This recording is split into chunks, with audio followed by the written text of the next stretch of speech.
Direction maintenant 4 bornes où ce matin l'ONG Prévention routière avant tout a organisé un atelier de travail ayant pour thème les femmes et la route. N'y voyez pas de jeu de mots de mauvais goût, mais l'ONG estime plutôt que les femmes ont le devoir de donner l'exemple au volant. Voyez ce reportage de Priti Ramdin, les commentaires sont de Rupesh Najda.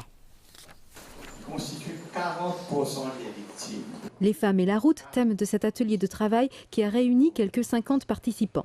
Tous disent avoir pris connaissance du taux élevé d'accidents sur nos routes, de leurs causes majeures et des mesures de prévention.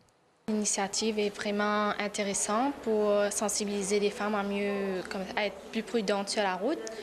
Aussi, le workshop nous a bien appris les conseils, comment conduire, comment être bien attentif aux accidents. Les chiffres au niveau des victimes sur la route, c'est très alarmant. Et justement, je félicite Pratt pour cette initiative parce que c'est très bien de faire. Je pense que c'est une bonne initiative de mettre tout le monde au courant et comme si de faire plus de gens être au courant de ce qui se passe. Donc je pense que c'est bien et que ça peut rapporter à avoir moins d'accidents sur nos routes.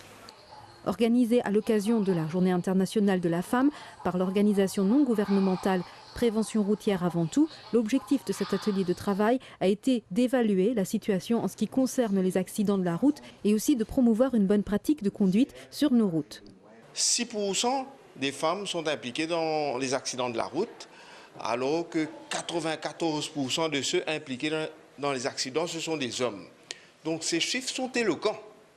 Et nous, ce que nous venons demander, c'est que nous venons demander aux femmes, aux filles, d'influencer leur papa, leur mari, leur compagnon, leur fils, leur neveu, afin qu'ils puissent prendre des bonnes habitudes pour pouvoir adresser ce problème grave qu'est l'insécurité routière.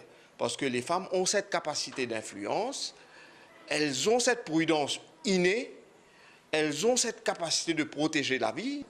Selon les statistiques présentées lors de cet atelier de travail, en 2015, 6% des chauffeurs impliqués dans des accidents sur nos routes étaient des femmes, alors qu'elles constituaient 20% des victimes.